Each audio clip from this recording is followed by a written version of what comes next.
Hi everyone, welcome to the Thursday edition of Source 16 News. I'm Eddie Owen. Topping our news tonight, a Fort Campbell helicopter was forced to land in Eddyville last night.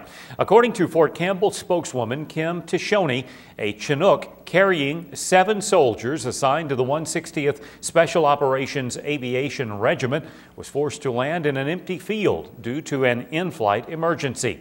Tishoni told Source 16 that she's grateful the skilled aviators were able to successfully land the aircraft without any injuries. An assessment team is currently on the scene to determine what caused the emergency landing and how the aircraft will be removed. As we reported last night at 10, the President and Vice President of the United States will visit Fort Campbell tomorrow. President Barack Obama and Vice President Joe Biden will travel to Fort Campbell to address service members returning from Afghanistan. According to reports, the visit continues a series of military-themed events Obama has taken part in since the successful mission that he ordered that resulted in the killing of Osama bin Laden. Now, we will have details of the president's visit coming up during the news tomorrow night. Meanwhile, President Obama has approved Governor Beshear's request for a major disaster declaration for Kentucky. On April 25th, Governor Beshear declared a state of emergency to allow local officials to immediate access to state resources to assist in public safety and recovery efforts in response to severe thunderstorms, tornadoes, and flash flooding across the state over the past 2 weeks. Beshear's request for public assistance and hazard mitigation have been granted, and all other requests are still under review. The governor also requested a disaster declaration for Kentucky's farm families from Agriculture Secretary Tom Vilsack, which includes 21 counties in western Kentucky. Meanwhile, Governor Beshear today requested 16 additional counties be included in the request for disaster assistance from Agriculture Secretary Vilsack. Callaway, Christian, Ohio, Todd, and Trigg are among the 16 counties included in the governor's latest request. The governor's written request is the necessary first step to initiate the process for a secretarial disaster declaration, which is necessary for several U.S. Department of Agriculture disaster assistance programs to become available to farmers across the Commonwealth. And yesterday, Governor Beshear directed more National Guard troops to assist in flood response efforts in western Kentucky. Nearly 600 National Guard troops were sent to 6 counties as floodwaters continue to rise along the lower Ohio and Mississippi rivers, threatening homes and businesses. As previously reported, about 3,800 residents in Fulton and Livingston counties have evacuated their homes since flooding began. The governor reports historic lake levels across the Commonwealth, and some controlled releases are underway at Lake Barkley and Kentucky Lake. According to the Kentucky Transportation Cabinet, over 260 roads are closed, affecting more than 50 counties. Although there are currently no mandatory evacuations in Marshall County, emergency management officials want to pass along some vital information to residents regarding assistance and sandbags. Emergency management officials are continuing to monitor the flood conditions and say sandbags are available for any resident that needs them at 160 Homer Lucas Lane across from the Mike Miller Park on Highway 68. Also, the Red Cross is on standby if a shelter is needed in the county. If anyone needs assistance in moving items from their residence beyond closed roads or barricades, you can call Marshall County's Emergency Operations Center at 527-6503 or the Sheriff's Department at 527-3112. And if you need assistance evacuating your home, you can also call the Marshall County EOC. Citizens are being asked to be proactive and voluntarily evacuate areas where the water is expected to rise. Links to flood stages, road closure information, water disinfection, flood readiness, and other safety information may be found at mcphd.org. A local band participated in the Kentucky Derby Festival Pegasus Parade in Louisville today. The Callaway County High School Laker Band was one of only a dozen or so bands chosen from hundreds of applicants to perform in the Pegasus Parade, which is the oldest Kentucky Derby festival event.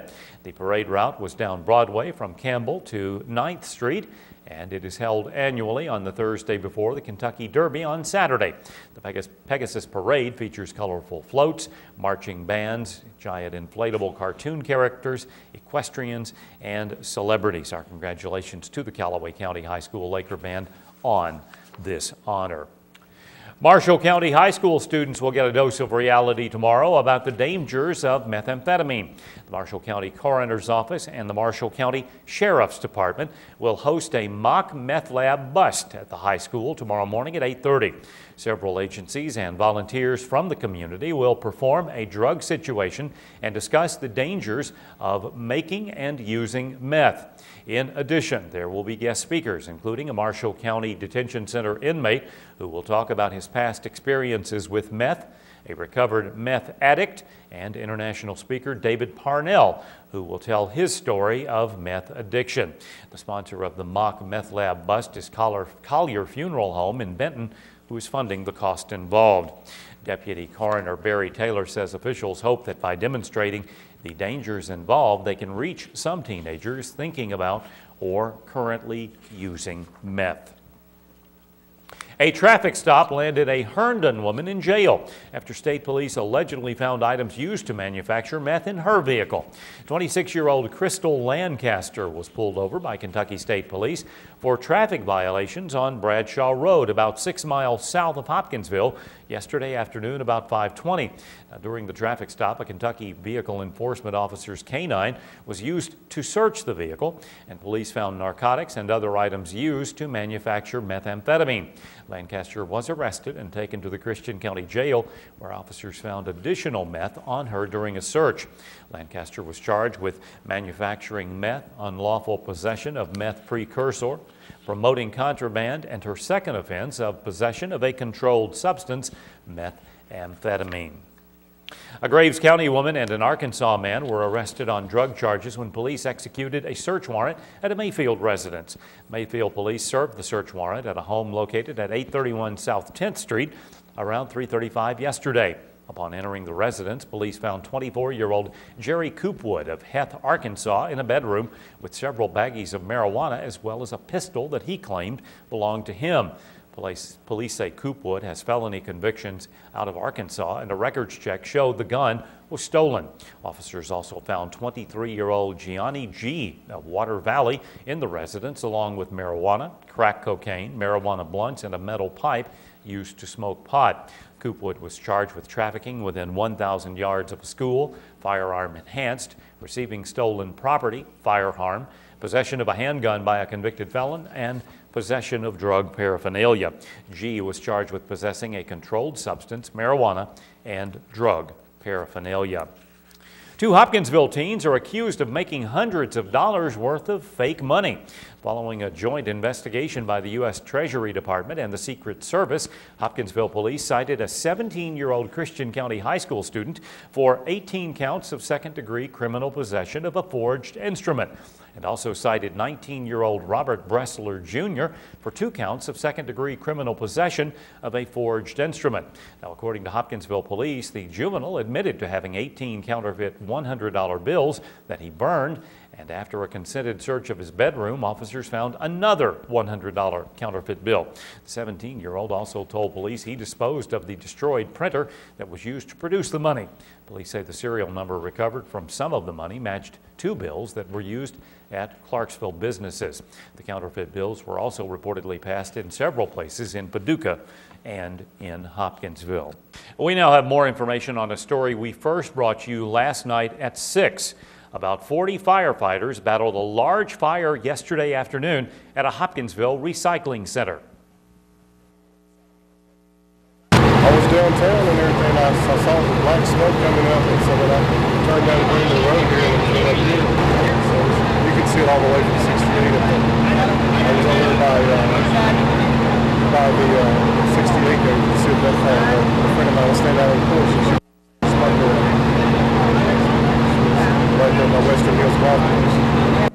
Around 4:20, Highland volunteer firefighters were dispatched to a huge fire involving dozens of salvaged vehicles at TransStar Recycling and Auto Parts, the old Utley's Auto Salvage on Bypass Road, which is located between Pennyrile Parkway and Greenville Road. Now, once on the scene, Christian County Emergency Management Director Randy Graham says Highland requested assistance from Crofton, Fairview, Lacey, and West Side volunteer fire departments. While Source 16 was on the scene, several small explosions were heard from the pile of vehicles. According to Graham, there were no reports of injuries, but around 5:55, an ambulance was called to the scene for a firefighter who possibly suffered heat exhaustion. Around 6:30, emergency personnel paged the other 9 volunteer fire departments in Christian County to respond to the scene to provide mutual aid. Graham also told Source 16 that the Kentucky Department of Environmental Protection was also called to the scene. At this time, it's unknown what sparked the fire. Well, if you missed the 10 o'clock news last night, police have made arrests in that armed robbery that occurred at Cash Express in South Fulton, Tennessee yesterday morning.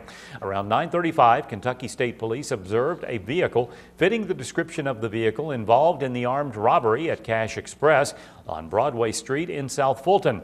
A state trooper attempted to pull the vehicle over when one of the passengers fled on foot to a nearby apartment. The suspect later turned himself in. State police detained the driver and 2 other occupants in the vehicle until South Fulton police officers arrived at the scene and identified them as the robbery suspects. Now, during a search of the vehicle, officers found marijuana, crack cocaine, and a firearm, which was positively identified as the weapon used in the robbery. State police charged 19-year-old Christopher Brown of Fulton with carrying a concealed deadly weapon, first-degree possession of a controlled substance, and possession of marijuana. Fulton police served arrest warrants on all occupants relating to the robbery in Tennessee. Well, get your numbers ready. Friday's Mega Millions jackpot is $12 million. Coming up on Saturday, Powerball is $50 million.